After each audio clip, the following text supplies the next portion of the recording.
শুরুতে যেটা করব সেটা হচ্ছে যে আপনাদেরকে একটা ঘটনায় নিয়ে যেতে চাই, এবং সেই ঘটনাটি আমার কাছে পাঠিয়েছেন, একজন ইমেইল করেছেন। আমি সেই ইমেইল থেকে আপনাকে পড়ে শোনাবো এবং আশা করছি যে এই ইমেইলটি আপনাদের ভালো লাগবে।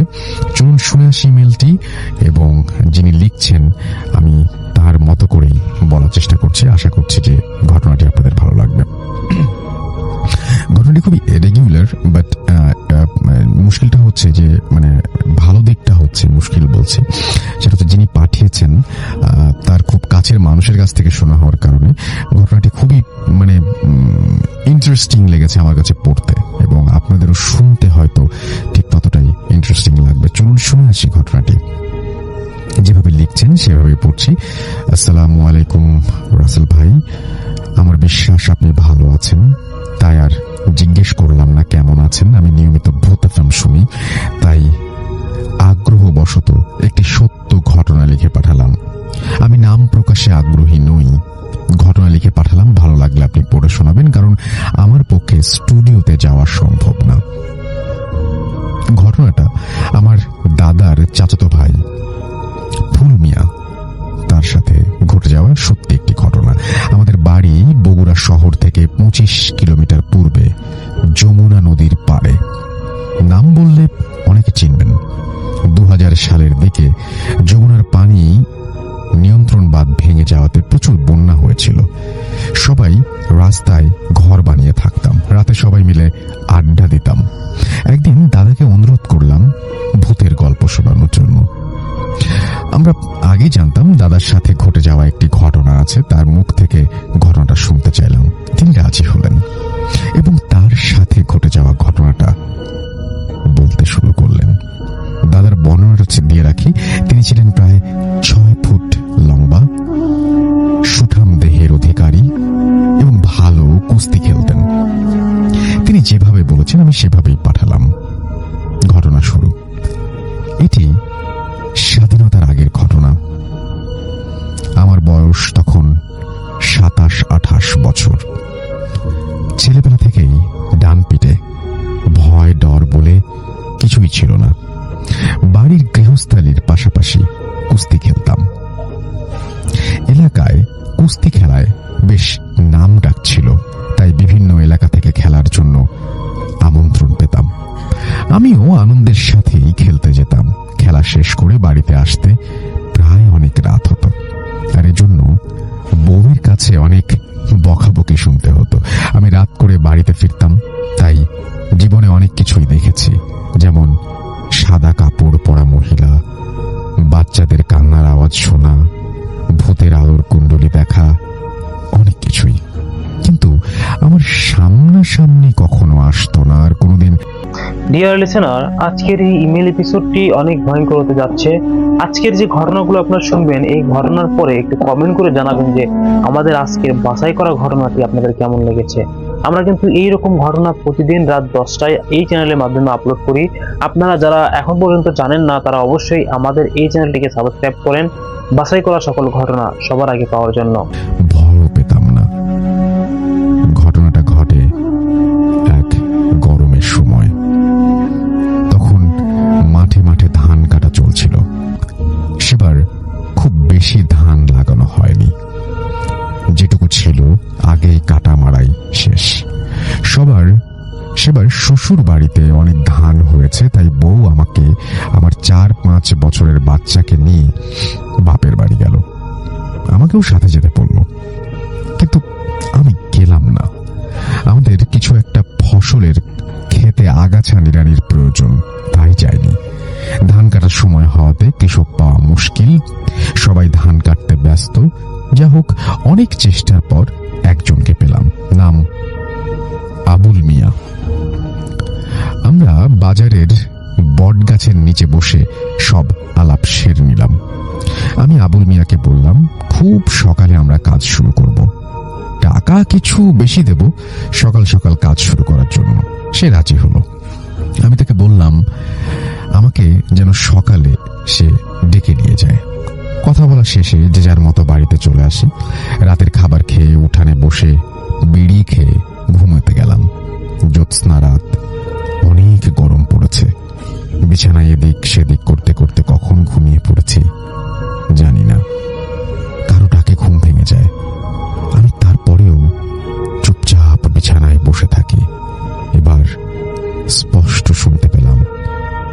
ভাই, মাঠে যাবেন না? আমি এসেছি। ডাক শুনে বুঝতে বাকি রইল না এটা আবুল মিয়া। তবু আমি জানালা দিয়ে বাইরে তাকালাম। চাঁদের আলোয় দেখলাম বাইরে কেউ একজন দাঁড়িয়ে আছে। আমি বললাম, আবুল মিয়া, তুমি দাঁড়াও, আমি আসছি। বলে বিছানা থেকে উঠে এক গ্লাস পানি খেয়ে বিড়ির প্যাকেট, ম্যাচ আর হাতে পাচুন অর্থাৎ নিড়ানি দেওয়ার যন্ত্র, আমাদের গ্রামের ভাষায় পাচুন বলে, সেটা নিয়ে বের হলাম। দেখলাম সবাই ঘুমাচ্ছে। ঘড়ি ছিল না বলে সময় কত তা জানতাম না। আর চাঁদের আলো এতটাই পরিষ্কার যে দিন না রাত বোঝা যাচ্ছিল না। ভাবলাম গরমের কারণে সবাই দেরিতে ঘুমিয়েছে, তাই উঠতে দেরি হচ্ছে। তাই আর কাউকে ডাকলাম না। একটা বিড়ি ধরিয়ে হাঁটতে শুরু করলাম। দেখলাম আবুল মিয়া আমার অনেক আগে চলে গেছে। আমি পিছনে পিছনে হাঁটতে শুরু করলাম। একবার ডাকলাম, আবুল মিয়া দাঁড়াও, একসাথে যাই। কিন্তু সে কোনো কথা বলল না। আমাদের বাড়ির গ্রামের এক পাশে হওয়ায় বাড়ির উঠান থেকে নেমেই ফসলের মাঠ শুরু।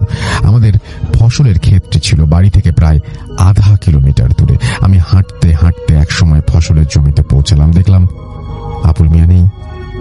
ভাবলাম হয়তো আশেপাশে কোথাও আছে, কোন ফসলের ক্ষেতে আইলে বসে পড়েছে।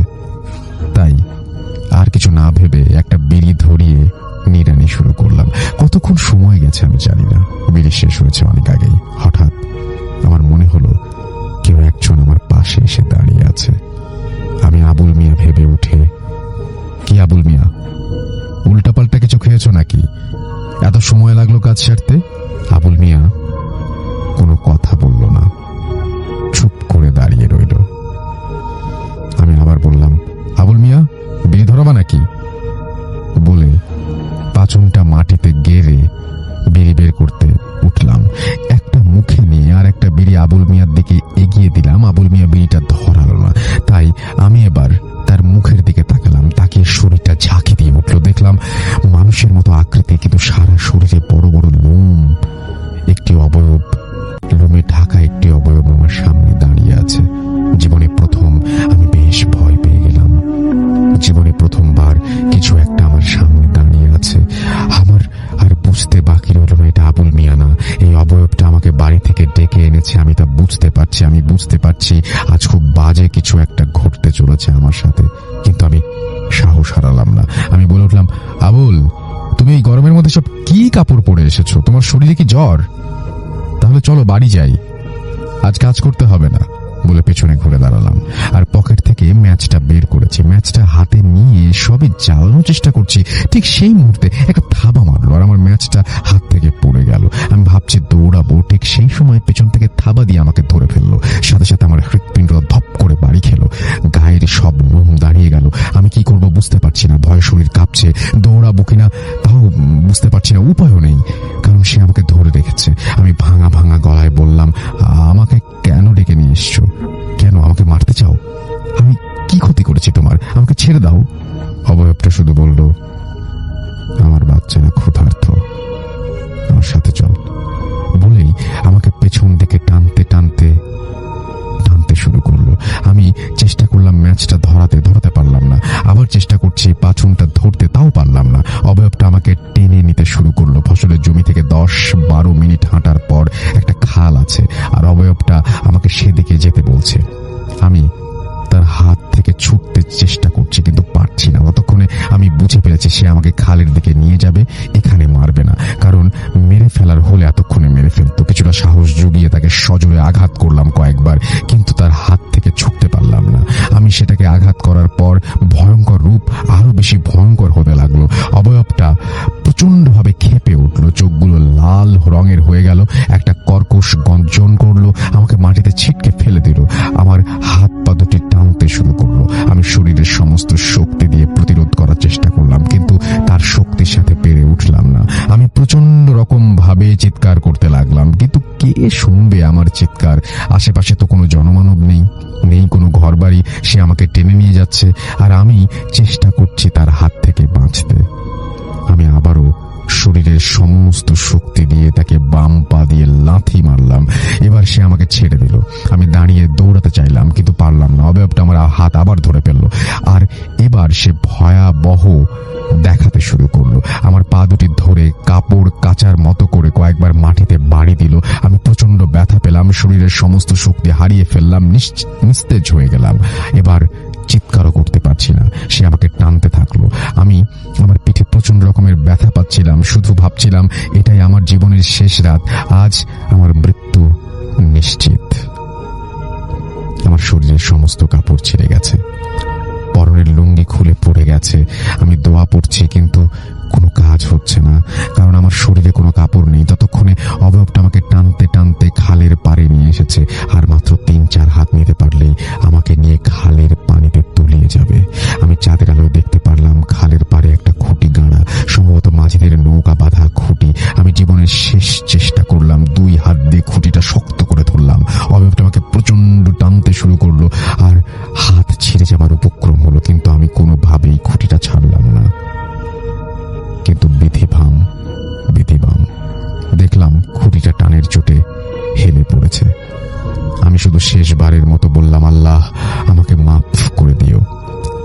আর মাত্র একটা টান দিলেই খুঁটিটা মাটিতে পড়ে যাবে, আর অবয়বটা আমাকে নিয়ে চলে যাবে খালের ভেতরে। ঠিক সেই মুহূর্তে খালের পশ্চিম পাড়ের দূর মসজিদ থেকে আল্লাহু আকবার ধ্বনি ভেসে আসলো।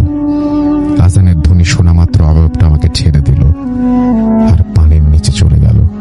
যাওয়ার আগে বলে গেল, তোর কপাল ভালো, আমার বাচ্চারা ক্ষুধার্তই থেকে গেল। আমি খালের কিনারা থেকে দৌড়াবো সেই শক্তিটুকু হারিয়ে ফেলেছি। আমি কোনো রকমে হামাগুড়ি দিয়ে খালের পাড় থেকে উপরে উঠতে পারি। কত দূরে গিয়েছিলাম জানি না, আর কিছু বলতে পারবো না। যখন আমি চোখ খুলি, দেখলাম আমি আমার বিছানায়। আমার বাবা, মা, বউ, বাচ্চা সহ অনেক লোকজন আমার পাশে। আমি জানতে চাইলাম বেলা কত। মা বললেন বিকাল। আমার সমস্ত শরীরে প্রচন্ড ব্যথা এবং জ্বর। আমার সমস্ত শরীরে অনেক জখম, সমস্ত পিঠ ছিলে গিয়েছিল। পরে জানতে পারি সকালে জেলেরা আমাকে খালের কিনারে অজ্ঞান অবস্থায় পেয়ে বাড়িতে দিয়ে যায়। আমার সুস্থ হতে 1 মাসেরও বেশি সময় লেগে যায়। সেই দিন সন্ধ্যাবেলা কয়েকজন কৃষক কাজ শেষে খালে গোসল করতে নামে এবং একজন কৃষক পানিতে ডুবে যায়। অনেক চেষ্টা করেও তার লাশ পাওয়া যায় না। 2 দিন পরে সেই ব্যক্তির লাশটা খালের জলের ওপর সাদা ফ্যাকাশে অবস্থায় ভাসতে দেখা যায়। ঘটনার কিছু বছর পরে জায়গাটা যমুনা নদীতে ভেঙে যায়। আবার 1998 সালের দিকে জ্বর জাগে। কিন্তু আশ্চর্যের বিষয় হচ্ছে, সেই খালটা ঠিক একই জায়গাতে সৃষ্টি হয়েছে। চরে জনবসতিও গড়ে উঠেছে, কিন্তু সেই খালে এখনো অনেক ঘটনাই ঘটে চলেছে। ঘটনার সত্যতা কি দাদার কাছে জিজ্ঞেস করাতে তিনি তার পিঠের কাপড় উঠিয়ে আমাদের তার পিঠের কাটা দাগগুলো দেখিয়েছিলেন এবং আমরা সবাই তা বিশ্বাস করেছি। গুছিয়ে লিখতে পারলাম না, ভুল হলে ক্ষমা করবেন। ভূত এফএম এভাবেই চলুক সারা জীবন। মোবাইল দিয়ে অনেক কষ্ট করে ঘটনাটি লিখেছি, প্রচার করলে খুব খুশি হব। আমার মায়ের কাছে আরো অনেক ঘটনা আছে, আপনি চাইলে লিখে পাঠাবো। যেহেতু এরপরে তিনি নাম, ঠিকানা সবকিছু দিয়েছিলেন এবং তিনি তা প্রকাশ করতে চান না, আমি প্রকাশ করলাম না। তিনি নাম, ঠিকানা, গ্রাম, থানা, জেলা এবং মোবাইল নাম্বার শেয়ার করেছেন। এরপরে থ্যাংক ইউ ভেরি মাচ। আপনার এই ঘটনাটা আসলে আমার কাছে পড়তে অনেক ভালো লেগেছে। এখন চলে যাব আমাদের যে নতুন অতিথি আছেন তার কাছে, এবং আপনি প্রথমেই শুরুতে যেটা করবেন সেটা হচ্ছে আপনার নামটা একটু বলবেন, তারপর আপনি কি করেন সেটা বলবেন, তারপর আপনি কোথা থেকে আসছেন সেটা বলবেন, তারপর আপনার ঘটনায় যাব। জি, আপনার নামটা একটু বলবেন। আমার নাম মোহাম্মদ হেলাল উদ্দিন। আমি উত্তরা 13 নম্বর সেক্টর থেকে এসেছি। আমি আমার ব্যবসা হলো দর্জি কাজ করি। দর্জির কাজ করেন, আচ্ছা। আপনার ঘটনায় চলে। আসসালামু আলাইকুম। ওয়ালাইকুম সালাম। জি, আমি শুরুতে যেটা বলবো, আমার গ্রামের বাড়ি ঘটনা এবং সেটা আমার পরিবারের মধ্যে। জি। আমি ছোট, তখন বয়স বেশিও না কমও না, 17-18 এর মধ্যে হবে। জি। আমার আম্মাই, আমার বুদ্ধর আগের থেকে আমার আম্মাকে জিনে ধরে রাখছিল। আচ্ছা। তো জিনে ধরে রাখছিল এরকম ভাবে, জিনে ধরে, আগের কবিরাজ তো খুব কম ছিল, হুম। কবিরাজটা খুব কম ছিল। তো যাই হোক, আমার নানা নানি বংশের মধ্যে আমাদের সবকিছু, বিশেষ করে ডাক্তার, কবিরাজ বা ম্যাজিশিয়ান, এগুলো সবই আছে, আমার মামারাই সব। জি। তো আমার মামা আমার মাকে ওই ইয়া করে আর কি, ঝাড়াফু দেয়। হুম। তো ঝাড়াফু দেয় এদিকে হয়তো বা যেদিন উপলব্ধি করা হলো যে জিনে আজকে ধরছে। তো জিনে ধরলে এমন ভয়ঙ্কর করে, যেটা মানে হাত পাও খিচে ভয়ঙ্কর হাসি দেয়, আর মানুষকে খামসাই খালি। আচ্ছা। মানে এমনি নষ্ট বিশ্ব কিছু করে না, শুধু মানুষকে খামসাই, হ্যাঁ, মারধর করার চেষ্টা করে। সে যেই হোক, সে নিজের ছেলে হলেও মারার চেষ্টা করে। আচ্ছা। কাছে পালে মারেও, মানে ফালা দেয়, আসাদ দেয় আর কি। আচ্ছা। তো যাই হোক, এরকম ভাবে দীর্ঘদিন চলার পরে দেখা যায় যে মামা ঝাড়া ফু দেওয়ার পরেও আবার সপ্তাহখানিক পরে আবার এরকম হয়, অথবা মাসখানিক পরে এরকম হয়। জি। তো ওই যখন জিনিসটা আসর করে, আসর করার আগে রাত্রে, বিশেষ করে রাত্রে সন্ধ্যার দিকে ঘটনাটা ঘটে। ঘরের চারে ওই ঢেল পড়ে। আচ্ছা। তো তখন আমরা অনুভব করি যে আজকে একটা কিছু ঘটবে, এবং ওই দরজা দিয়ে পর্যাপ্ত একটা বাতাস আসে। তারপরে আমরা ভাবি যে হ্যাঁ, মা কাছে এরকম কিছু একটা হয়ে যাবে। তো মার কাছে গেলে বেলা বসে আছে, ঠিক নামাজ পড়তে যেভাবে যে সিস্টেমে বসা হয়, বসে দুলতিছে, আর সময়তে হাসতেছে, হাত পাও খিঁচতেছে। এর কাছে আমরা ভয়ে কেউ যাই না। মানে আগে যে ইয়ে করতো, মারার চেষ্টা করতো বা মারতো, সেটা নিজের স্বামী অথবা বাবা হলেও ছাড়তো না। আচ্ছা। এরকম পরিস্থিতি হতে হতে তো মামা ভাবে ডেকে আসা হলো, ডেকে এসে বলা হলো, বলার পরে মামা এসে ঝাড়া ফু দিল, দিয়ে ভালো হলো। পরে সপ্তাহখানিক পরে আবার এরকম।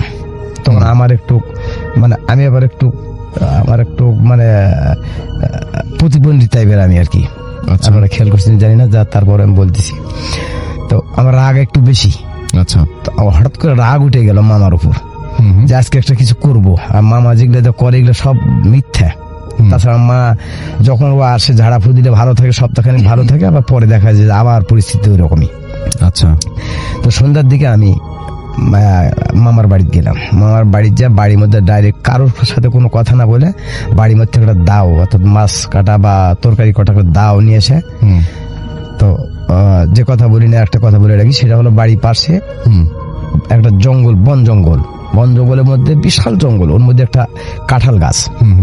তো কাঁঠাল গাছের বেশি উঁচু না, মোটামুটি 3-4 হাত উঁচু হবে, এরকমে প্রায় 17-18টা মাথা বান্ধা আছে, মানুষের মাথা। তো আমার মামা আবার বড় কবিরাজ, আমরা যেটা শুনেছি যে অনেক আগে, তো ওই সাপে কাটা রুগী হলো ভালো করে পারতো। আচ্ছা। তো বৃহস্পতিবারে আর শনিবার রবিবারে মানুষ যেগুলো গলাত ফাঁস দিয়ে লোক মারা গেলে ওগুলো মাটিতে রাখলে ও রাত্রে ও চুরি করে ইয়েটা মাথাটা কেটে নিয়ে আসে। নেশগুলোতে ওই কবিরাজ যে হোক ওর যেটা প্রয়োজনে সেটা ব্যবহার করে। তো আমরা নানা নানির বাড়িতে গেলে ভালো দেখি, ওই জঙ্গলের মধ্যে তো সহজে কেউ যায় না। তা আমরা বাড়িতে, নানার বাড়িতে অনেকদিন পরে যাই, গেলে ওদিকে যাই দেখার জন্য। সাদা কাপড় দিয়ে ওই মাথাগুলো বান্ধা আছে। তো যাই হোক, আমি ওই আগের ঠেলাতে আমি গেলাম নানার বাড়ি। যাওয়ার পরে বাড়ির মধ্যে থেকে একটা দাও নিয়ে এসে 3টা মাথা আমি এখানে এক কূপে, মানে এক কূপ বলতে 3 কূপ লাগিয়েছে, কেটে মাটিতে ফালাই দিছি। মাটিতে পড়ে গেছে। পড়ে যাওয়ার লগে লগে এমন একটা ভয়ঙ্কর একটা হাসির আওয়াজ, ওই হাসিটা আমি হঠাৎ মানে হতভম্ব হয়ে গেলাম যে আশেপাশে কেউ নাই, ব্যাপার কি। আমি তো অস্থির মানে পারতেছি না চিল্লা উঠবে, আর পারতেছি না সরে যাবারও, এরকম একটা হাসি। আমি তো চুপ করে পাশে গাছের ছায়ার দাঁড়ায় থাকলাম। তো হাসির আওয়াজে নাকি আমার মামা বা প্রতিবেশী সবাই জানা পেড়াতে, অন্য কেউ আসেনি, মামায় আস্তে করে আসলো। আইসা দেখে যে আমি পাশে দাঁড়ায় আছি। আচ্ছা। তো কি ব্যাপার হেলাল, তুমি এখানে? আমি মামার সাথে একটু রাগ হইলাম, একটু যদিও ভয়ে আমি তো অস্থির, রাগ করলাম। রাগ করার পরে আমাকে ধরে নিয়ে আসলো, ধরে নিয়ে এসে বাড়িতে আসার পরে তো কি হচ্ছে, আমি তখন বললাম যে মামা, আমার মাকে আবার এরকম ইয়ে করছে, আমার মাকে আবার ভূতে আসর করছে। তো এরপরে যদি আমার মাকে ভালো না করে তাহলে তোমার সব কয়টা মাথা কেটে বস্ত্র ভরে দেবে, আমি কিন্তু পুষ্করিণী ফালাই দেবো। তো বলছে ঠিক আছে বাবা, তুই রাত্রে ঘুমা, সুস্থ হয় ঘুমা, সকালবেলা ব্যবস্থা একটা হবে নি। তাহলে এত রাত কি করবে? এই সারা রাতটা কি মা কষ্ট পাবে? কারণ কোনো অসুবিধা হবে না, আমি এখান থেকে মন্ত্র পড়ে দিছি। তা ভালো, আমি আর কোনো করলাম না। মা বাড়িতে নিয়ে যাওয়ার পরে আমাকে বাইরের আগেকার একটা জি নানি আবার ওই বাইরে একটা কলস থাকতো, জি ওই কলসে পানি থাকতো, জি। পানিটা দিয়ে আমার একটু খাওয়াইলো। আচ্ছা ভয় পাইছি এই ভয় এর কারণে। তো রাত্রে আমি নানানের বাড়িতে ঘুমাইলাম। তো ঘুমানোর অনেক পরে মানে ঘুম এসে, এরপরে কতক্ষণ পরে সেটা তো বলা মুশকিল। তা মামা আমার স্বপ্নে আমি দেখতেছি যে মামা আমার মাথায় কেটে নিয়ে যাচ্ছে। জি তখন আমি চিল্লায় উঠলাম। ওটাতে আমার পাশে নানি নানা ছিল, ওরা সবাই বললো কি ব্যাপারে, হেরাল কি হয়েছে? তাই আমি বললাম যে নানি এই ঘটনা, তো অসুবিধা নেই, তো ঘুমে। তো সকালবেলা উঠলাম, উঠার পরে মুখ হাত দিয়ে মামার কাছে বললাম যে মামা এই ঘটনা যাওয়া লাগবে তাহলে। তো মামা বলছে যে এখন যাবো না নি, তাহলে তুমি যাও, এগুলো বাজার থেকে কিনে নিয়ে আসো, আমি দুপুরের দিকে যাবো নি। তো আমি বাড়িতে এসে দেখি যে মার ওই অবস্থা, একই অবস্থা। আব্বা বললো কেন, কি এলো, রাত্রে আসো কথা আসিস নি? তাহলে আমি বাড়ির যা, তো মামার বাড়ির যা অন্যরকম একটা ঘটনা ঘটাছি, যার জন্য মামা আসেনি। তা আমার মাকে এক ঘরের থেকে আমার বাবা সারা রাত ঘুমায়নি, আশেপাশে ছিল, মানে দরজার সামনেই ছিল, আর ভাইয়েরা বোনেরা সব ঘুমিয়ে পড়ছে। জি তো যা হোক, এরপরে মামা আসলো, মামাও খুব, আব্বাও মামার উপর রাগ। যা হোক এইভাবে যাতে ঝাড়া ফু দিল। এর মধ্যে মামা আসার পরে, মামা আসতেছে, তখন আমার মায়ে বলতেছে, এই আমার মামার নাম হলো আব্বাস, এই আব্বাস তুই আমার কিছুই করতে পারবি না, তুই যা, তুই এখান থেকে সর, তুই আমার কিছুই করতে পারবি না। তখন তোর ভাগনা যে ক্ষতিটা করছে আমার, তোর ভাগনারও রেহাই না, তোরও রেহাই না, তোর আমি কিছুই করতে পারবি না, তুই যা, এই রুগী ভালো হবে না, তোর রুগীরও ক্ষতি হবে, তোর ভাগনারও ক্ষতি হবে। ভাগনা যে আমার ক্ষতি করছে এর তুই খেসারত দিতে পারবি না, তুই আমার রুগী তুই ভালো করতে পারবি না। জি তারপরে মামা বললো যে ঠিক আছে, তুমি বড় একটা পান্টি, আমরা গ্রামগঞ্জে যেটা পান্টি করি, আর বাঁশের ছড়ি, লাঠি নিয়ে এসে নিল, আর সর্ষের তেল কিছু আমার বললো যে সর্ষের তেল নিয়ে আসো। তো আমার মারই কিনে এই যে হাতের কিনে লোকটা রশিদা বাঁধলো, চিকন রশিদা বাঁধে পান্টি দা বাড়ি যেমন তার চিল্লা ওঠে। তো যাই হোক, শেষ পর্যন্ত আমার বললো যে একটা বোতল নিয়ে এসো, আর কোনোদিন এ আসবে না, বোতল নিয়ে এসো, ঝাড়া ফুঁ দিয়ে বোতলের মধ্যে দিল। বোতল বললো যে এরকম ব্যাপার, বোতলটা নিয়ে যায় এমন জায়গায় ফেলে রাখবা যে কোনোদিন যেন বোতল কেউ না পায় বা দেখতে না পাওয়া যায়। তো যাই হোক, পরের দিন আমার বাবা নিয়ে যায় কোন জায়গায় ফেলেছে আমি জানি না। তো আমার আজকের এই হিস্ট্রিটা ছিল আর কি। ওকে, থ্যাংক ইউ সো মাচ আপনার ঘটনার জন্য, আপনাকে অনেক ধন্যবাদ। চলে যাচ্ছি মারুফ শুভর কাছে। হ্যালো এভরিওয়ান, আমি মারুফ শুভ, মিরপুর থেকে এসেছি। আজকে আপনাদের সাথে আমি যে স্টোরিটা শেয়ার করব, এটা আমার ফ্রেন্ডের কাছ থেকে আমি ঘটনাটা শুনেছি। ঘটনাটা ঘটেছে আমার ফ্রেন্ডের বড় ভাইয়ের সাথে, তাদের গ্রামে। তো তাদের গ্রামে তাদের একটা বিজনেস ছিল। তো আমার ফ্রেন্ডের বাবা, তার একটা পরিচিত লোক তাকে একটা ছেলে, 12-13 বছরের একটা ছেলেকে দিল, আর বললো যে একে আপনার সাথেই রাখেন, এর বাবা মা মারা গেছে। তো আমার ফ্রেন্ডের বাবা ওকে ওনার সাথে নিয়ে আসলো ওদের বাসায়। তো ওই ছেলেটা তাদের বাসায় থাকা শুরু করলো। সবার অনেক কাছের হয়ে গেছিল, সবার অনেক কথা শুনতো, সবাই তাকে অনেক আদর করত। কিন্তু মাঝে মাঝে সে কিছু অস্বাভাবিক আচরণ করত। যেমন সে বলতো যে রাতের বেলা সে স্বপ্নে দেখে যে তার মৃত মা তাকে ডাকছে এবং তাকে নিয়ে যেতে চায় তার সাথে। তো এই ধরনের কথাগুলো যখন সে সবার সাথে শেয়ার করত, তখন সবাই তাকে বুঝাতো, বলতো যে মৃত মানুষ তো ফিরে আসতে পারে না, তুমি এই কথা বলবা না, তুমি তার জন্য সবসময় দোয়া করবা। তো এরকম কয়েকবার হওয়ার পরে আমার ফ্রেন্ডের যে বড় ভাই, তার সাথে অনেক ক্লোজ ছিল। তো সে বলল যে তুই আমার সাথেই থাকবি আমার রুমে, তো তোর এই প্রবলেম আর হবে না। তো সে তাকে তার সাথেই নিয়ে গেল তার রুমে, মানে তার সাথেই থাকতো সব সময় রাতের বেলা। তো তখন তার সাথে এই ধরনের ঘটনা হতো না। তো এভাবে 4-5 মাস তার সাথে মানে তাদের বাসায় থাকতো, কাজ করতো, ঘুরে বেড়াতো, মানে সবার সাথে অনেক ভালোই রিলেশন হয়ে গিয়েছিল, বিশেষ করে আমার ফ্রেন্ডের বড় ভাইয়ের সাথে। তো হঠাৎ একদিন সে বলল যে সে তার চাচার কাছে, মানে যে আমার ফ্রেন্ডের বাবাকে ওকে দিয়েছে সে ওর চাচা ছিল, তো তার চাচার কাছে সে কিছুদিনের জন্য মানে ঘুরে আসতে যেতে চায়। তো আমার ফ্রেন্ডের বাবা তাকে বলল যে ঠিক আছে, আমি তোমার চাচাকে বলি যে তোমাকে এসে যেন নিয়ে যায়। তো তাকে জানানো হলো যে সে ওনার বাসায় যেতে চায়। তো সে মানে আসার কথা ছিল, কিন্তু কোনো এক কারণে সে আসতে পারেনি। সে বলল যে আমি নেক্সট উইক ওকে নিয়ে যাব। তো এই ঘটনাটা জানার পরে ও অনেক আপসেট ছিল, অনেক মানে কষ্ট পেয়েছিল ব্যাপারটা জানার পরে, কারণ আর 2 দিন পরেই ওর মায়ের মৃত্যুবার্ষিকী ছিল। তো ওর মায়ের কবরটা জিয়ারত করতে যাচ্ছিল, আর ওইখানে ও থাকতে যাচ্ছিল। তো সবাই তাকে বুঝালো, আমার ফ্রেন্ডের বাবা তাকে বলল যে তুমি চিন্তা করো না, আমরা এখানে একটা মিলাদ করে নিব তোমার আম্মুর মৃত্যুবার্ষিকীর দিন। তো তারপর ওর মন মানছিল না, ও অনেক আপসেট ছিল, সবাই ওকে বুঝালো।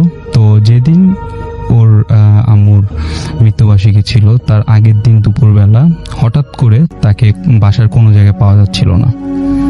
তো সবাই অনেক খোঁজাখুঁজি শুরু করলো তাকে, মানে 2-3 ঘন্টা হয়ে গেল, কোনো জায়গায় তাকে খুঁজে পাওয়া যাচ্ছিল না। তো আমার ফ্রেন্ডের বাবা পুলিশকেও ব্যাপারটা জানালো যে এরকম ওকে পাওয়া যাচ্ছে না। তো ওর চাচাকেও খবর দিল আর বলল যে আপনার এলাকায় ভালো মতো দেখেন আর কবরস্থানের আশেপাশে দেখেন আছে নাকি। তো তখন কোনো জায়গায় তাকে খুঁজে পাওয়া যাচ্ছিল না। তো তাদের এলাকায় ভালো মতো খোঁজ নিল, ইয়ে করলো। আমার ফ্রেন্ডের ভাইও অনেক জায়গায় খুঁজলো, কিন্তু তাকে পাওয়া গেল না। 3-4 দিন হয়ে গেল। তো আমার ফ্রেন্ডের মানে বাবা, ওর চাচা যখন আসলো, ওর চাচা কিছু ঘটনা বললো আর কি ওদের বাসার, যে ওর বাবা মারা যাওয়ার পরে ওর মা একটু মানে মেন্টালি সিক হয়ে গেছিল এবং ভুল কিছু ওষুধ খাওয়ার কারণে হঠাৎ করে মারা যায়। এই বিষয়টা ওরও অনেক খারাপ লেগেছিল। ওর মা হঠাৎ করে মারা যাওয়ার পরে ও অনেক মানে ব্যাপারটা ভুলতে পারতেছিল না, এর জন্য ওর মাকে অনেক মিস করতো। আর ওর বাসার লোকরা ওই ব্যাপারটা অবাক, মানে অনেক কষ্ট ছিল এবং কষ্ট পেয়েছিল এই ব্যাপারটা জানার মানে দেখে। আচ্ছা। তো তারপরে যখন মানে ওর চাচা চলে গেল, তারপরে ওকে প্রায় 4-5 মাস খুঁজে পাওয়া যাচ্ছিল না। তো আমার ফ্রেন্ডের যে বড় ভাই, তার এসএসসি পরীক্ষার সামনে ছিল এবং মানে তাকে এতটাই ইয়ে করতো যে মানে রাতের বেলাও স্বপ্নেও ওকে কয়েকবার দেখেছে যে ও মানে হাঁটতেছে, ইয়ে করতেছে, এরকম করে মানে ঘুম থেকে উঠে সবাইকে বলতো এই ব্যাপারটা যে আমি ওকে দেখছি। তারপর সবাই ওকে মানে অনেক সান্ত্বনা দিল যে সমস্যা নেই, ওকে আমরা খুঁজে পাবো, তুমি ইয়ে করো না, আমরা সবাই ওকে খুঁজতেছি। তো সে তার এসএসসি পরীক্ষা ছিল, এসএসসি পরীক্ষা শেষ হলো। পরীক্ষা শেষ হওয়ার পরে তার সে যে ফ্রি টাইমটা পেয়েছিল, সে বাইরে যখনই যেত, তখনই যেখানেই যেত, সে খুঁজতে থাকতো ওকে সবসময় যে ওকে পাওয়া যায় নাকি। এরকম করে প্রায় 9 মাসের মতো কেটে গেল, আরো 3 মাস কেটে গেল। তো তারপরে হঠাৎ একদিন রাতের বেলা সে মানে তার বাসার রুমের মানে তাদের বাসায় ভালো লাগছিল না। তো তাদের বাসা থেকে সামনে একটা তাদের বাগানের মতো ছিল, ওখানে ফল গাছ ছিল, ফুলের গাছ ছিল অনেক। তো ওই বাগানের ওই সামনে দিয়ে সে হাঁটাহাঁটি করছিল। তো চাঁদের আলোতে তখন রাত প্রায় 10:30, 11টা বাজে। তো রাত 10:30, 11টা তো গ্রামে অনেক রাত, তো কেউই ছিল না তখন। তো সে দেখলো চাঁদের আলোতে যে ওই ছেলেটা ওর বাসার যে ছেলেটা, ওই ছেলেটার নাম ফিরোজ ছিল। ওই ছেলেটাই ওই বাগানের মানে একটা মেহেন্দি গাছ আছে, ওই মেহেন্দি গাছের পাশে বসে আছে। ফার্স্টে উনি খেয়াল করতে পারেনি। উনি বললো যে মানে দেখলো যে কেউ একজন ওখানে বসে আছে। পরে তখন সামনে গেল, তখন গিয়ে দেখলো যে ওই ছেলেটা ওখানে বসে আছে। তো ওকে দেখে তো অবাক, যে তোকে আমরা এতদিন ধরে খুঁজতেছি, কোনো জায়গায় পেলাম না, পুলিশ তোকে খুঁজতেছে, পাচ্ছে না, তুই কই ছিলি? সে কোনো উত্তর দেয় না। তাকে অনেকবার মানে ঝাড়ি টাড়ি দিয়ে অনেক বললো যে তুই চল বাসায় যাবি। যখন তার হাত ধরলো রাসেল ভাই, মানে পুরো হাত ঠান্ডা। হাত ধরে যখন টান দিয়ে তাকে বাসায় নিয়ে যাবে, সে জাস্ট একটা কথাই বললো, আমি তোমার সাথে বাসায় যেতে পারবো না, আমি তোমাদের থেকে অনেক দূরে চলে গেছি। পরে এটা যখন শুনলো, সে বললো যে কি বলছিস তুই? বলে যে আমি আর বেঁচে নেই। আচ্ছা, এটা যখন বললো যে আমি আর বেঁচে নেই, আমার ফ্রেন্ডের ভাই অবাক হলো আর মনে করলো যে ও যে ব্যাপারটা দুষ্টামি করতে, বললো যে দেখ তুই টেনশন করিস না, আমরা বাসায় সবাইকে বলবো যে তুই একটা প্রবলেমের মধ্যে ছিলি, তুই তোকে কেউ কিছু বলবে না, তোর চাচাও তোকে কিছু বলবে না, তুই আমার সাথে চল। সে বলছে যে না, তুমি আমাকে অনেক খুঁজেছ, অনেক ইয়ে করেছো, আমি জানি, আমি তোমার সাথে যেতে পারবো না, আমি তোমাদের থেকে অনেক দূরে চলে গেছি, আমি আর এই দুনিয়াতে বেঁচে, জি আমি আর এই দুনিয়াতে বেঁচে নেই, আমি কিভাবে আমার মৃত্যু হয়েছে আমি তোমাকে এখন বলতে পারবো না, জাস্ট তুমি আমার একটা কাজই করো, তুমি আমার জন্য একটা গায়েবী জানাজা দিয়ে দিও। আচ্ছা। তো এটা বলে ও জাস্ট আস্তে আস্তে ছোট হয়ে গেল আর ভ্যানিশ হয়ে গেল। এই যে দৃশ্যটা দেখার পরে আমার ফ্রেন্ডের ভাই অনেক ভয় পেয়ে যায়, ওখান থেকে দৌড় দিয়ে বাসায় আসে, বাসার সবাইকে কেউ কেউ ঘুমিয়ে গেছিল, ঘুম থেকে উঠে ব্যাপারটা বলে যে আমি ওকে দেখেছি এবং আমাদের একটা জানাজা দেওয়া উচিত। কিন্তু ওর কথা কেউই বিশ্বাস করলো না, বললো যে তুমি ওর ব্যাপারে আর চিন্তা করো না, ওকে আমরা খুঁজে পাবো, একটা জীবিত মানুষও তো বেঁচেও থাকতে পারে, ওকে ওর কেমনে আমরা ওর জানাজা দিব বলো। পরে ও বললো, মানে উনি কাউকে বিশ্বাস করাতে পারছিল না যে সে এই জিনিসটা দেখেছে। তো তাকে সবাই শান্ত করলো যে তুমি বিষয় চিন্তা করো না, আমরা কালকে সকালে এই বিষয়ে কথা বলবো, তুমি এখন ঘুমিয়ে পড়ো। আচ্ছা। তো এই বিষয়টা 2-3 দিন পরে সে মানে ঘুমের স্বপ্ন দেখছে যে কিছু মানুষ দাঁড়িয়ে আছে, মনে হচ্ছে যে কারো জানাজা পড়ছে, এই টাইপের কিছু দেখছে। তো তখন যখন এই জিনিসটা যখন সে দেখলো, সে তখন বুঝে গেল যে না, এই জিনিসটা তাকে করতেই হবে, জানাজাটা দিতেই হবে। তো এই ব্যাপারটা সে তার ফ্রেন্ডের সাথে শেয়ার করলো, ফ্রেন্ডকে বললো যে মানে ওই এলাকার একটা হুজুর তার সাথে এই বিষয়ে কথা বলার জন্য গেল, তাকে ব্যাপারটা জানালো যে আমি এই ঘটনা দেখেছি, আমি এই ঘটনাটা আমার সাথে হয়েছে, আপনি আমার সাথে একটু চলেন আর ওর জানাজাটা একটু দেন। আচ্ছা। পরে হুজুরকে অনেক বলার পরে হুজুর তার কথা বিশ্বাস করে বললো যে হ্যাঁ আমি ওর জানাজাটা দিব। পরে সেই জায়গায়, যে জায়গায় ওকে দেখেছিল রাসেল ভাই, ওই মেহেন্দি গাছের পাশে ওর মানে ও ছিল, ওর সাথে আরো 2-3 ফ্রেন্ড ছিল, তারা ওই ছেলের জানাজাটা দিল। তারপর থেকে ওকে আর কোনো সময় সে স্বপ্নেও দেখেনি, এমনিও দেখেনি। এটাই ছিল আমার ঘটনা রাসেল ভাই। Thank you so much. Thank you so much. আপনার ঘটনার জন্য আপনাকে অনেক ধন্যবাদ এবং আশা করছি যে এই ঘটনাটি আপনাদেরও ভালো লেগেছে। এখন যেটা করব, আমাদের প্রথম অতিথির কাছে আরো একবার যাবো এবং তার আরো একটা ঘটনা আমরা শুনে আসবো। আশা করছি এই ঘটনাটি আপনাদের ভালো লাগবে। আপনার নামটা প্লিজ আরো একবার বলবেন, তারপর আপনার ঘটনায় যাব। হ্যালো এভরিওয়ান, আমি মারুফ শুভ, মিরপুর থেকে এসেছি। জি। এখন আপনাদের সাথে যে স্টোরিটা শেয়ার করব, এটা আমার একটা ফেসবুক ফ্রেন্ড আমার সাথে শেয়ার করেছিল। তো এই ঘটনাটা ঘটেছে তার গ্রামের বাড়িতে।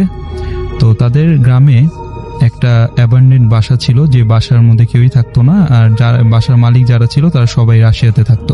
আচ্ছা। তো সেই বাসায় মানে অনেক ধরনের বাসা নিয়ে অনেক ইয়ে ছিল, যে বাসায় খারাপ জিনিস আছে এবং এলাকার মানুষ ওই বাসা নিয়ে অনেক মানে ভয় থাকতো। তো এলাকার হুজুররাও ওই বাসাটাকে ইয়ে করতো। তো যে বাসার যে মালিক, তো সে এই জিনিসটা যখন সে জানতে পারলো যে ওই বাসায় কেউই থাকতে চায় না বা ভাড়াও দিতে পারতো না বাসাটা, তো সে দেশে আসার পরে সে তার গ্রামে গিয়ে এলাকার হুজুরদের সাথে কথা বললো। তারা বললো যে না, এই বাসাটা আসলে ঝামেলা আছে।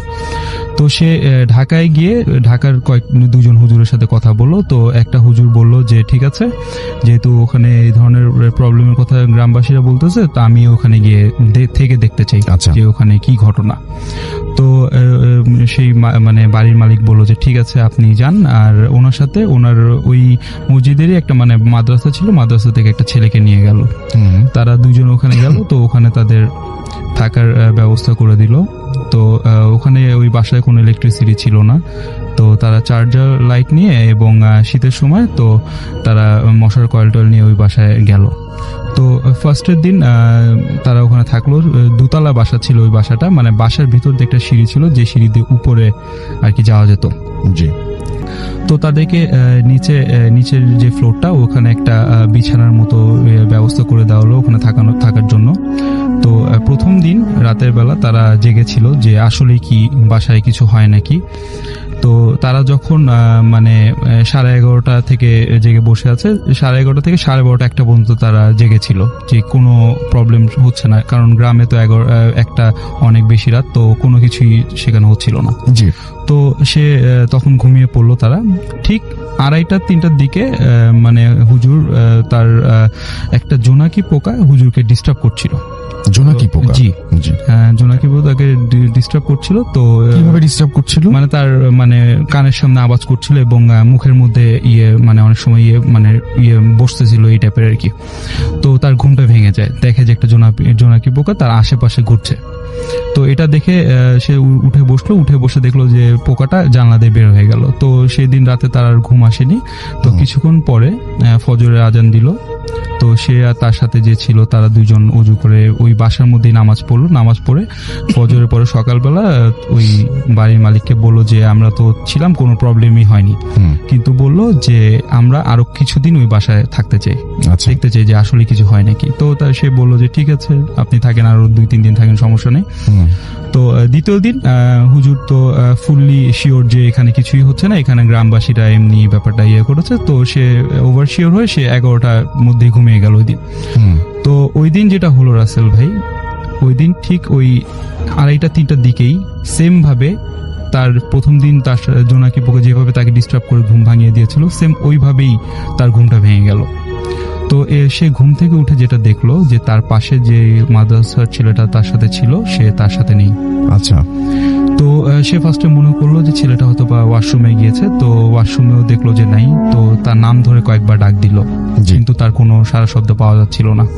পুরো ফ্ল্যাটটা মানে কোনো সাউন্ড নেই, সে একা বসে আছে। তো সেই ব্যাপারটা ভয়ে পাওয়া শুরু করলো সে তখন। তো তারপরে কিছুক্ষণ পরে যে সিঁড়ির কথা বললাম যে বাসার ভিতর দিয়ে একটা সিঁড়ি ছিল যে উপরে যাওয়া যেত, সেই সিঁড়ি থেকে একটা ব্যাঙ নেমে আসলো। তো কিছুক্ষণ পরে দেখলো পুরো ফ্লোরটা ব্যাঙে ভরে গেছে এবং সাউন্ড করা শুরু করলো ব্যাঙগুলো। তো এই জিনিসটা দেখে হুজুর ভয় পেয়ে গেল, কিন্তু সে দোতলায় যেতে সাহস পাচ্ছিল না। আচ্ছা। তারপরে সে কোনো মতে সাহস জুগিয়ে সে দোতলায় গেল, কারণ ওই ছেলেটাকে তো তাকে খুঁজতে হবে, সে কোথায় গেল। পরে সে উপরে গেল, উপরে গিয়ে দেখে তার সাথে যে ছিল সে দোতলার ফ্লোরে শুয়ে আছে, শুয়ে ঘুমাচ্ছে। তো তার সামনে গেল, সামনে গিয়ে তাকে ডাকা শুরু করলো, কিন্তু সে উঠছিল না। আচ্ছা। কিছুক্ষণ পরে সে যখন উঠলো, তার মুখ থেকে একটা সাউন্ড, যে প্রথম সাউন্ডটা সে করেছিল ব্যাঙগুলো যে সাউন্ডটা করে নর্মালি, সেম ওই সাউন্ডটা করে সে ঘুম থেকে মানে উঠলো। আচ্ছা। তো এই জিনিসটা দেখে সে ভয় পেয়ে দোতলা থেকে দৌড় দিয়ে নিচে নেমে আসলো। নিচে এসে দেখে কোনো ব্যাঙই সেখানে নেই। সে বিছানায় বসে দৌড় পড়া শুরু করলো। কিছুক্ষণ পরে উপর থেকে তার সাথে যে লোক সে নেমে আসলো। নেমে এসে তো হুজুর তাকে দেখে ভয় পাচ্ছিল তখন, যে সে কি আসলে কি এখন সে নর্মাল আছে নাকি সে কি অবস্থা তার। পরে সে নর্মাল ভাবে কথাবার্তা বলা শুরু করলো যে হুজুর আমি উপরে গেলাম কিভাবে। তখন জিজ্ঞেস করলো এই কথা তো আমি তোমাকে জিজ্ঞেস করবো, তুমি উপরে গেলে কিভাবে, আমি টেরও পেলাম না, তুমি চলে গেলে উপরে। বললো যে না আমি নিজেও জানি না আমি কিভাবে গিয়েছি। তো এই ব্যাপারটা বলার পরে হুজুর বললো যে এই বাসাটায় প্রবলেম আছে। পরে দুজনই দোয়া-দূর পড়া শুরু করলো। আচ্ছা। তো ওই দিন রাতের বেলা আর কোনো কিছু হয়নি আল্লাহর রহমতে। তো কিছুক্ষণ পরে ফজরের আজান দিল, দুজনে একসাথে ওই বাসায় আবার নামাজ পড়লো। নামাজ পড়ে সকালবেলা ওই বাড়ির মালিককে বলল যে এই বাসাটা আসলেই ভালো না, বা এই এলাকার মানুষ ঠিকই বলে এই বাসাটাকে আপনারা রেখেন না, এটাকে হয় ভেঙে ফেলেন বা অন্য কিছু করেন বা এইভাবে রেখেন না বাসাটাকে। আচ্ছা। তারপরে রাসেল ভাই আমি যতটুকু শুনেছি বাসাটাকে তারা ভেঙে ফেলে। এটা ছিল আমার ঘটনা রাসেল ভাই। থ্যাংক ইউ সো মাচ আপনার ঘটনার জন্য। আপনাকে অনেক ধন্যবাদ এবং আশা করছি যে আপনাদের এই ঘটনাটি ভালো লেগেছে। আমাদের আরো একজন অতিথি আছেন, আমরা তার কাছে এখন যাব এবং আপনার নামটা একটু বলবেন, আপনি কোথা থেকে এসেছেন সেটা বলে আপনার ঘটনায় চলে যাব আমরা। চলুন। থ্যাংক ইউ রাসেল ভাই, আমি এরশাদ উত্তরা থেকে। জি রাসেল ভাই, আজকে যে ঘটনাটা বলবো এটা বেশ আগে, লাইক 22 years before. আচ্ছা। The incident took place in Makkah, Saudi Arabia. জি। তখন আমি ওখানে কাজ করতাম, Hyatt Regency, it's an American chain hotel, 5-star chain hotel. জি। ওখানে I was holding the position of room division supervisor. আচ্ছা। এটা ছিল আপনার হজের 10ই জেল হজ, যে দিনটা Arafah, the day al Arafah, ওদিনকার ঘটনা। স্পেশালি মক্কার মদিনায় হয় কি ওই যে আপনার হজের সময় ফুল প্যাক থাকে এবং স্পেশালি জেল হজ, যে 10ই জেল হজ যে দিনটা, ওই দিনকে সকালবেলা করে সবাই চলে যায় আরাফা ময়দানে এবং হোল নাইট ওখানে থাকে। অনেক মানে ইজ ভেরি রেয়ার দু একজন চলে আসে। তো মক্কা জিসিসিতে আমাদের 3টা স্লটে 3টা অ্যাপার্টমেন্ট। জি। এটা প্রথমটা ছিল এক্সিকিউটিভ ফ্লোর, ওটা 200 রুম। তারপর একটা এক্সিকিউটিভ অ্যাপার্টমেন্ট, ওটা জি। 200 রুম। তারপর একটা রেগুলার অ্যাপার্টমেন্ট, ওটা 200 রুম। টোটাল 600 রুমস ছিল। আচ্ছা। তো ওই যে 10 জেলাস ওই একটা দিনে আমাদের ছিল it's like 24 hours G. Cleaning করার জন্য। এবং আমরা একদম জেনারেল ক্লিনিং করতাম, বিকজ হজের সময় গ্রুপ গ্রুপ লোক চাইতো, because the rent was very high. এবং এক একটা মনে করেন যেখানে ইউজ টু, যেমন আমি জেনারেল একটা রেগুলার অ্যাপার্টমেন্টের কথা বলি, ওখানে 4টা বেডরুম আছে, ওখানে আমরা নর্মালি একটা ফ্যামিলি অ্যালাউ করতাম। আচ্ছা। কিন্তু হজের সময় আমরা 4টা বেডরুমে মিনিমাম 40 জন দিতাম। জি। মানে ইট ওয়াজ টু ব্যাড। তো ওই সময় আমার ডিউটি ছিল নাইট ডিউটি, আর হজের সময় স্পেশালি আমরা 12 ঘন্টা করে ডিউটি করতাম, এত গেস্ট প্রেশার থাকতো। তো আমি ছিলাম নাইট শিফটে, so my duty was like 8 to 8, আচ্ছা। 8 PM to 8 AM। যেহেতু 10 জেলাস এবং পুরো হোটেলই খালি, 600 রুম খালি, তখন শুধু রাত্রেবেলা ক্লিনিং এর কাজ চলতে, ছাড়া কিছু না, ক্লিনিং কাজ করতো। ওদিনকে রাতের বেলা আমি মোটামুটি ডিউটি রিপোর্ট করে চেক করে জি। আউটলেটস কে চেক করে আমি গিয়ে জাস্ট আমার রুমে বসে একটা ওই বুক শপ থেকে একটা বই নিয়েছিল, রিডার্স ডাইজেস্ট একটা বই ছিল তখন। আচ্ছা। তো that was only entertainment in Mecca. তো ওইটা নিয়ে আমি পড়ছিলাম। এই সময় like it was quarter to 3 AM। জি। আমাকে সিকিউরিটি থেকে ওয়াকিটকিতে কল দিল যে তারা আমাদের যেগুলো যে অ্যাপার্টমেন্ট, মানে 3 নম্বর অ্যাপার্টমেন্টটা, জি। ওটার 10th ফ্লোর থেকে জি। কোনো নয়েজ পাচ্ছে। ইট ওয়াজ দ্য ভাইব্রেটিং সেন্সর, যেটা মানে হাইজিনিসটার সেফটিটা খুব মানে আর কি। জি। তো আমাকে বলতেছে কোনো গেস্ট আছে না, কেন বলছে না। তো ওই যে ইনচার্জ ছিল সেক্রেটারি, তো ওর নাম ছিল আবি আব্দু, ও ইথিওপিয়ান।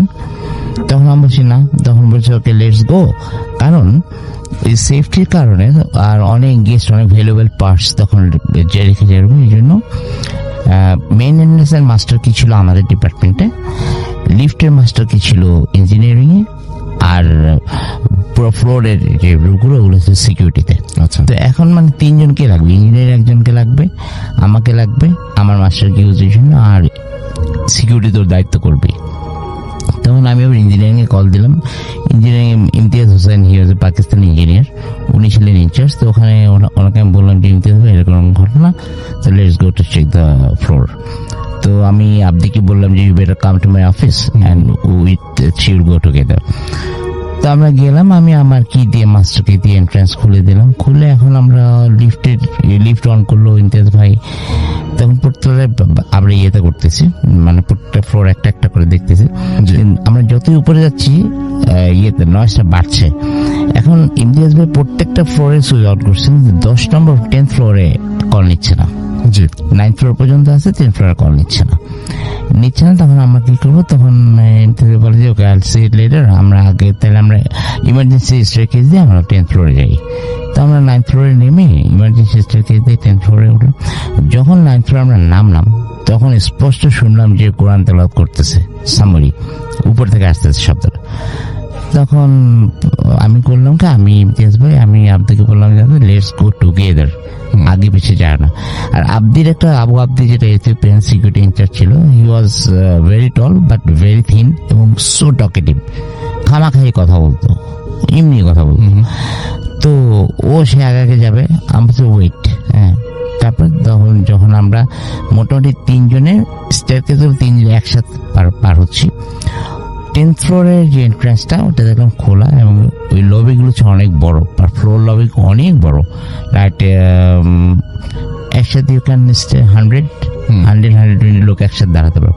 ওখানে দেখলাম রাসেল ভাই, সব এক চেহারার, সব ইহরাম পরা, সবাই লম্বা, মোটামুটি সাইজাক, নামাজ পড়তেছে। আচ্ছা। নামাজ পড়ে দেখে এটা দেখে আমি আর উপরে উঠতে চাইনি, 3টা স্টেয়ার বাকি ছিল। আমি ইমতিয়াজ ভাই হাত ধরে বললাম, ইমতিয়াজ ভাই let's go or let's run from here. Okay. হ্যাঁ, ইমতিয়াজ ভাই ঘুরছে পাকিস্তানি, যেটা ইঞ্জিনিয়ারিং। আব্দু বলতে আই ওয়ান্না সি, আমার Abdu better come, I wanna see, এটা বলে সে লাভ দিয়ে 3টা সেই টপকে উপরে রয়েছে। যখন টপকে উঠে এক পা দিছে ভিতরে, লবির ভিতরে, মানে কি হয়েছে জানি না, সে ওখান থেকে ঘুরে ছিটটা পড়ছে ওয়ালের সাথে, ছিটে পড়ে ওই স্টেজ দিয়ে গড়াইতে গড়াইতে একদম স্টেজ যে আমাদের পাটাতনটা ওখানে গিয়ে থামছে। আমি আর ইমতিয়াজ কোনোভাবে ওকে ধরে নিয়ে 9th ফ্লোরে টান দিয়ে লিফটের মধ্যে উঠে একদম নিচে গিয়ে তখন ইমতিয়াজ বলতে দেয়ার জিন হ্যাঁ স্পর্শীয় জিন। আব্দুর ব্যথা তো পাইছে, এখন ডান চোখটা দেখতেছে না, মানে স্ট্যাপ করছে, থাপ্পড় মারছে ওকে, থাপ্পড় মারছে, কিন্তু কে মারছে এটা দেখি নাই, কোথায় মারছে কোনো কিছু দেখি না। তখন আমরা ওখান থেকে ডান চোখ দিয়ে পুরোপুরি ব্লিডিং হইতেছে।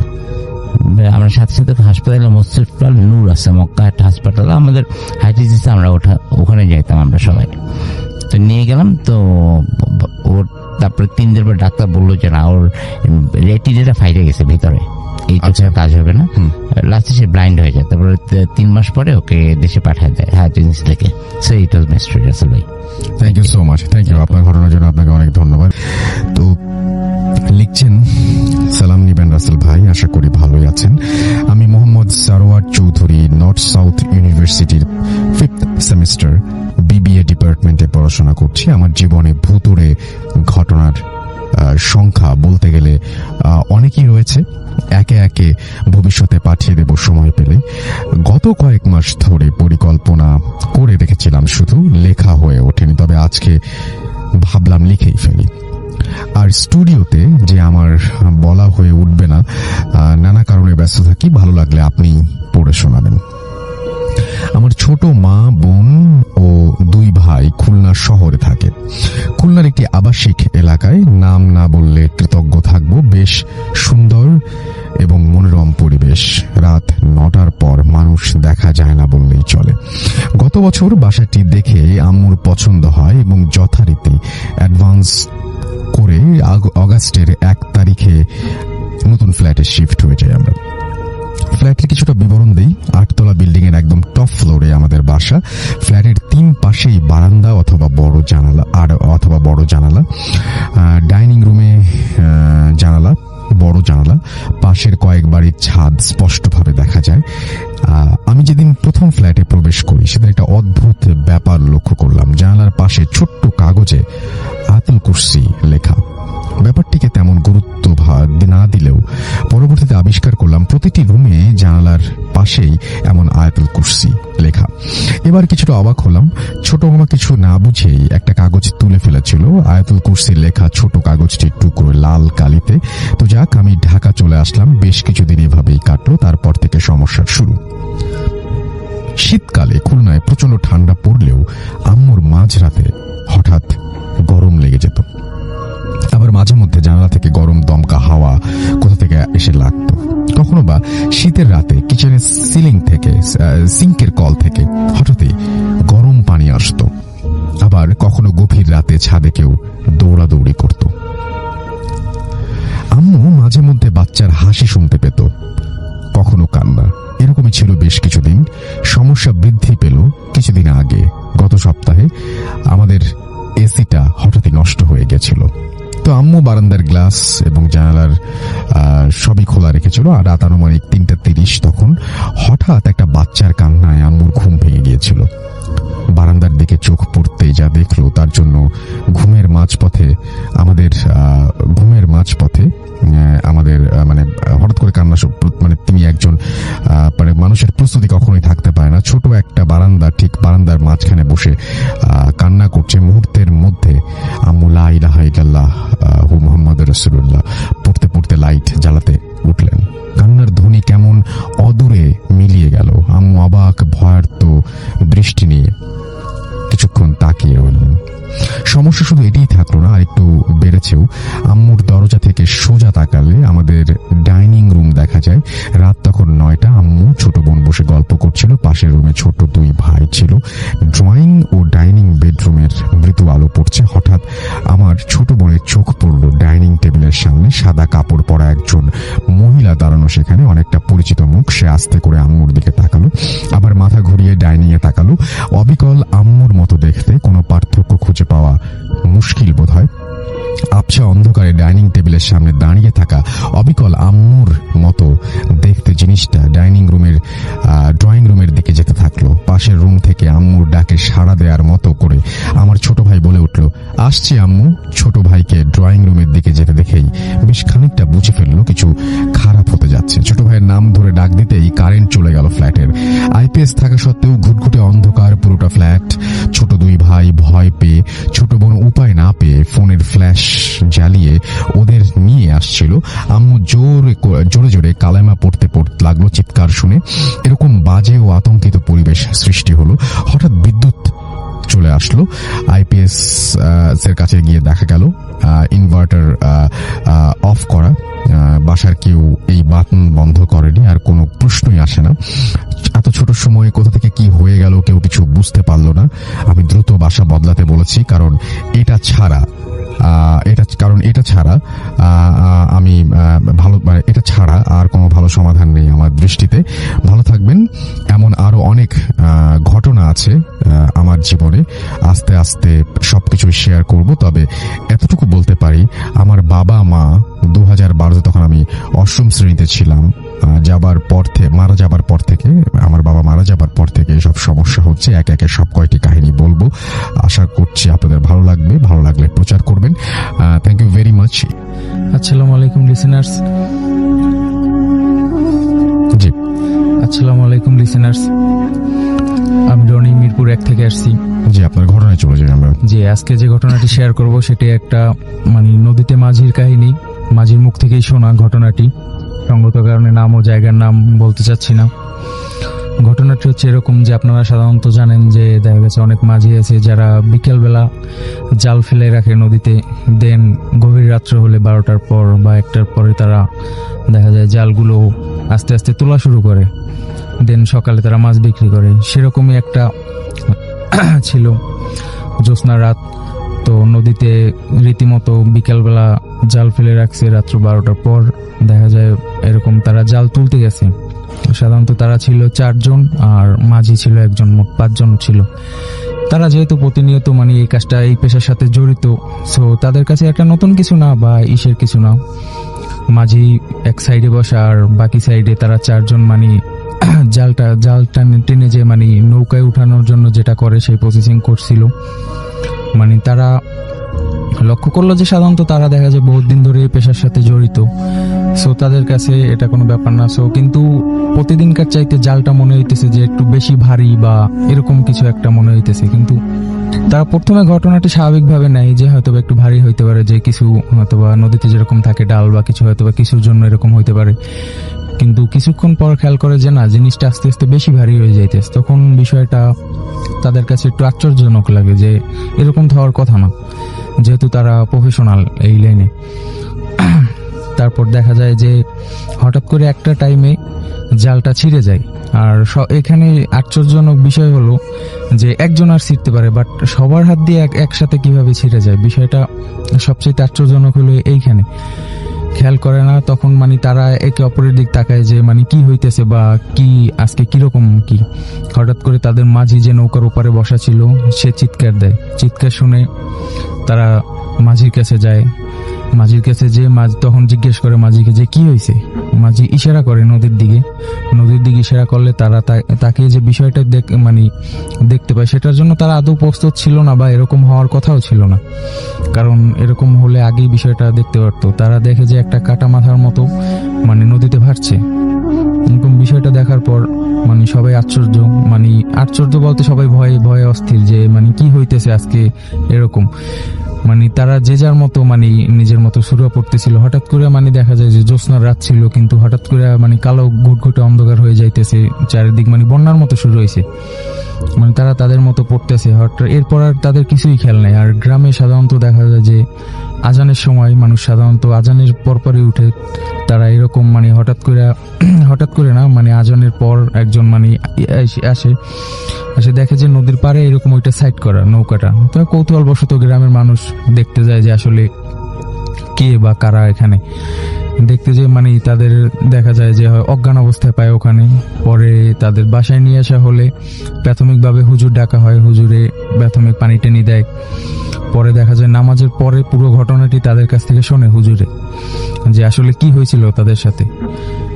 ঘটনাটি শোনার পর ওখানে একটা হুজুর ছিল যে জিন হাজির করতে পারতো। ওনার কাছে ঘটনাটি সম্পূর্ণ খুলে বলার পর উনি রাত্রেবেলা দেখা যায় যে করে তো ওনার যে আসর বা এরকম করে, তখন এটা পরবর্তীতে তাদেরকে বলে যে আপনারা যেখানে গেছিলেন বা যেখানে মাছ ধরার জন্য ছিলেন ওখানে একটা জিনের বসবাস ছিল অনেকদিন ধরে, আপনারা তার থাকায় ডিস্টার্ব করছেন দেখা তাদের মানে সে রাগান্বিত হয়ে আপনাদের মানে এরকম ভয় দেখাইছে। পরবর্তীতে দেখা যায় তাবিজ বা পানি পড়াটরা যেটা মানে রীতিমতো দেয় আর কি, এরকম দেয়। পরবর্তীতে আর তাদের সাথে কিছু হয়নি। এই ছিল আমার ঘটনা রাসেল ভাই। Thank you so much. আমরা পরের অতিথির কাছে যাব। আপনার নামটা প্লিজ একটু বলবেন, তারপরে আপনার ঘটনায় যাব এবং আশা করছি যে তার ঘটনাটা আপনার ভালো লাগবে। বলবেন। লিসেনার্স, আসসালামু আলাইকুম রাসেল। জি, ওয়ালাইকুম আসসালাম। আমার নাম তুহিন, আমি এসেছি মিরপুর 1 নম্বর থেকে। তো আমার যে ঘটনা, আমি জায়গাটার আগে একটু বিবরণ দিচ্ছি। জায়গাটা ছিল বরিশালের মঠবাড়িয়া থানার সামনেই একটা জায়গা, আপনার পানি উন্নয়ন বোর্ড। তো সরকারি এরিয়া, বিশাল এরিয়া নিয়ে জায়গাটা করা। তো স্বাধীনের অনেক আগে থেকেই আপনার জায়গাটা করা, সরকারি পানি উন্নয়ন বোর্ড।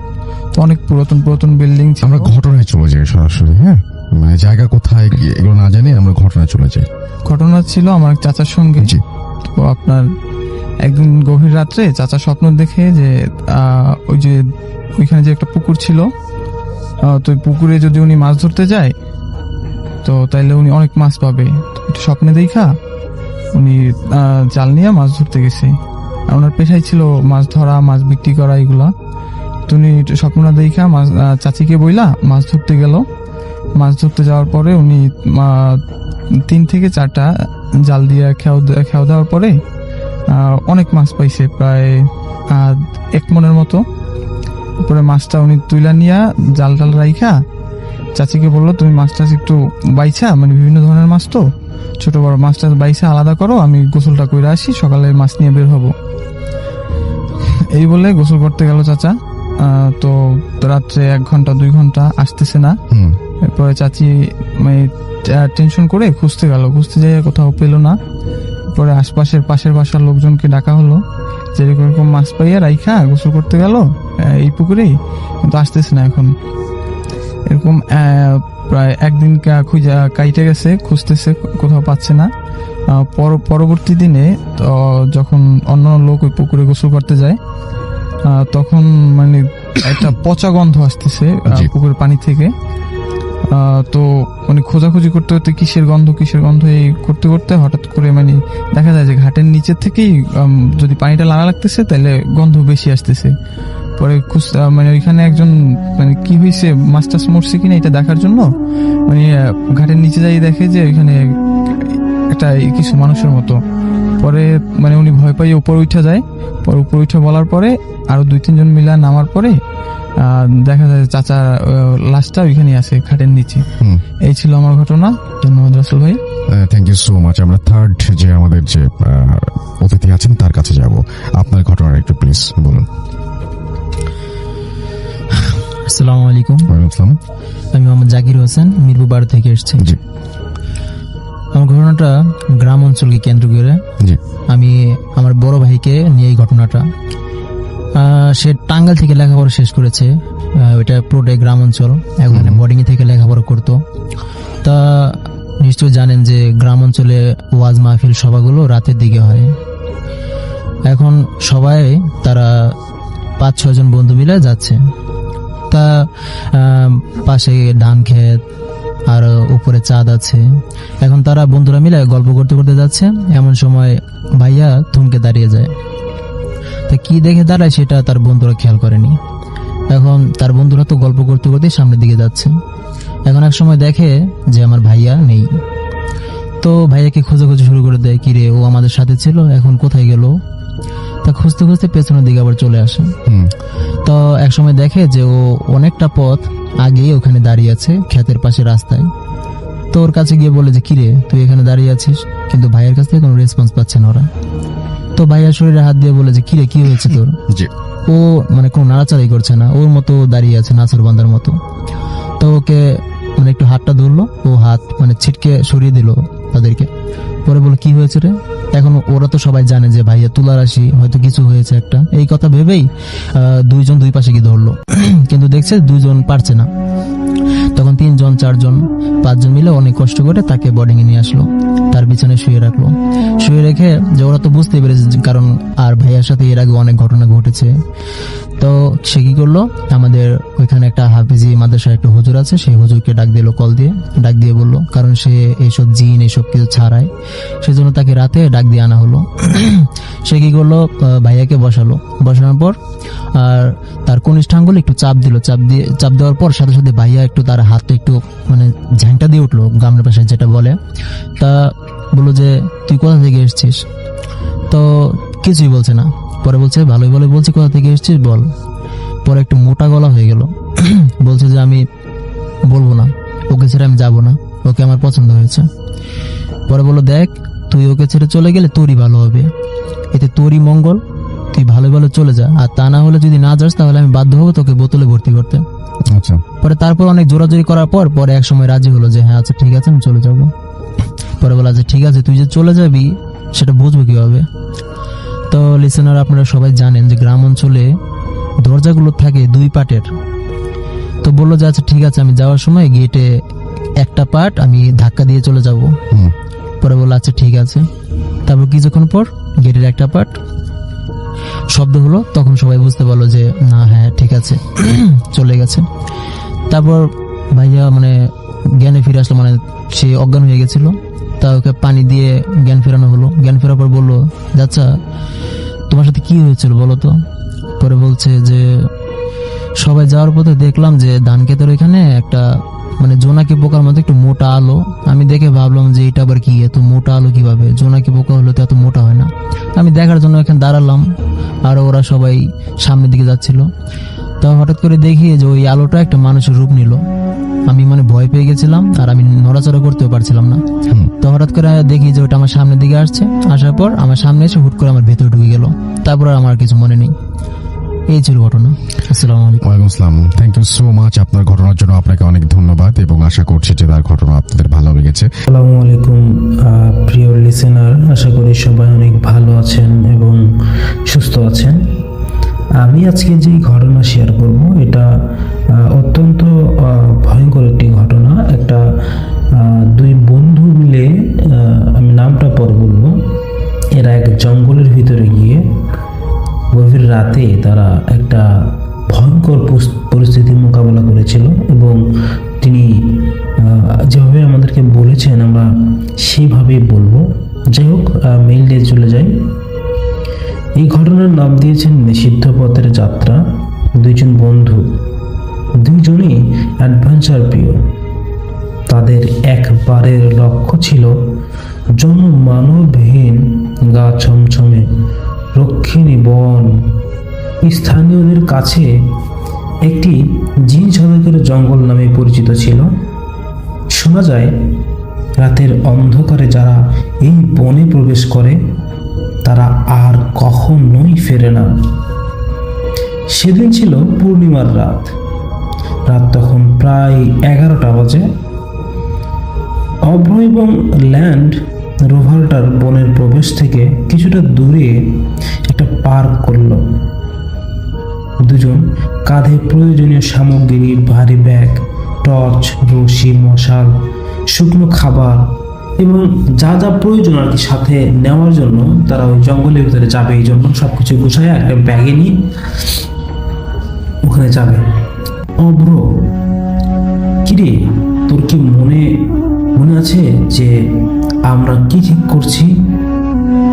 স্থানীয়রা যেভাবে বলেছিল। দীপু তখন আস্তে আস্তে বলল, দীপু তুই তো জানিস এগুলো সব লোকমুখে কথা, শোনা কথা। আমরা বিজ্ঞান আর যুক্তিতে বাস করি। চল ভেতরে কি আছে দেখা যাক।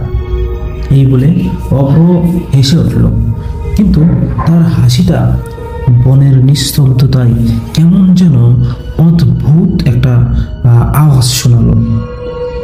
তারা বনের ঠিক গভীরে প্রবেশ করতে শুরু করলো এবং চারপাশে আকাশ ছোঁয়া গাছগুলো যেন তাদের দিকেই ফিসফিস করে কথা বলতে শুরু করলো।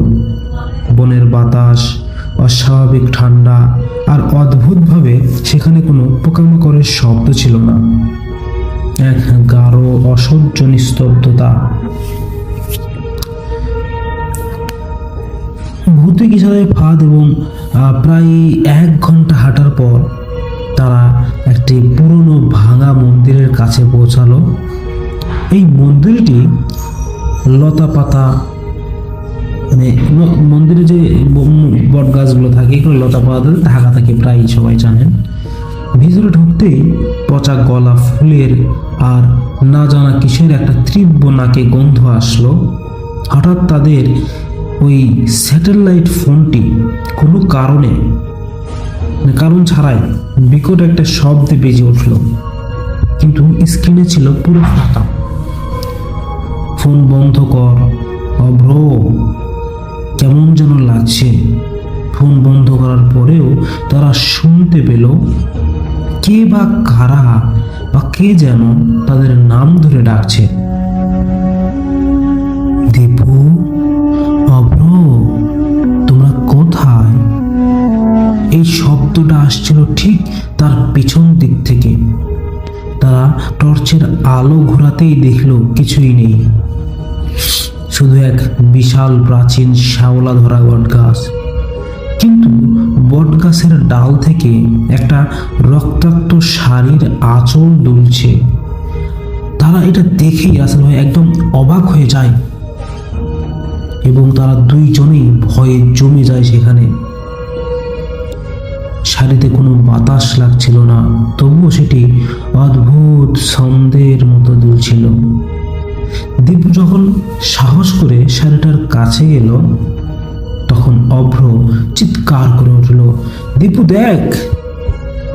গাছটির গুড়িতে কেউ যেন ধারালো কিছু দিয়ে খোদাই করে লিখে রেখেছে, ফিরে যাও, এ পথ তোমাদের নয়।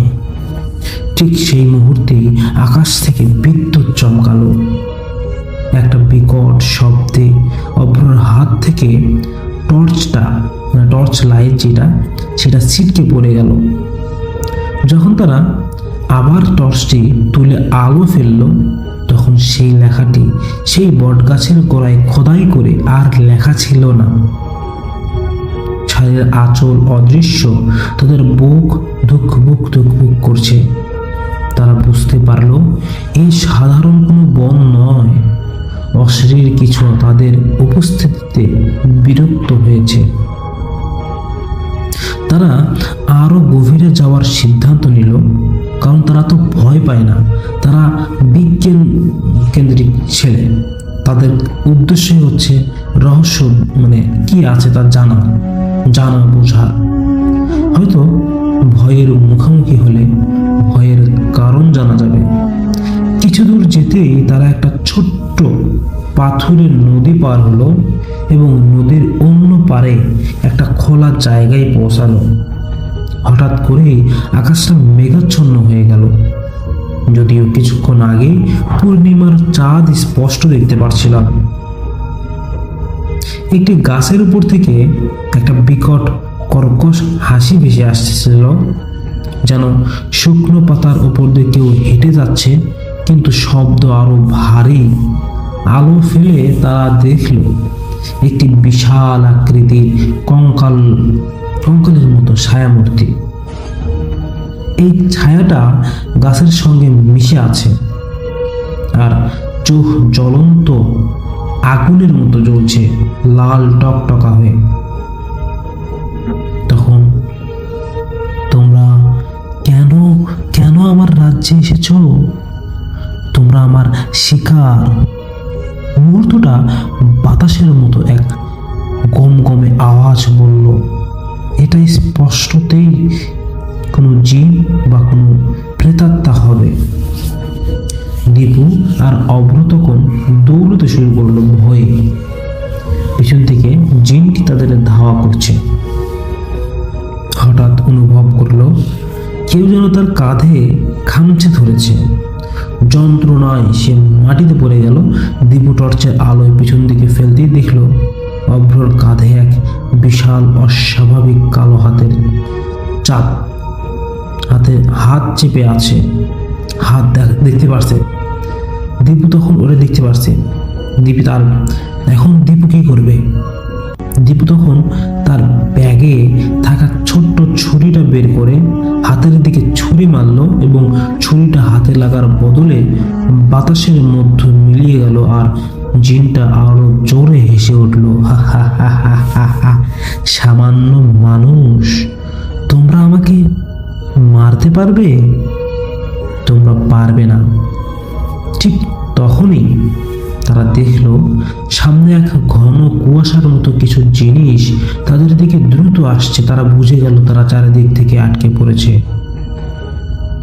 এইবার এই আধারে ছোটাছুটি করতে করতে তারা এমন এক জায়গায় পৌঁছালো যেখানে কুয়াশা ভেদ করে একটা কমলা রঙের আলো দেখতে পেল।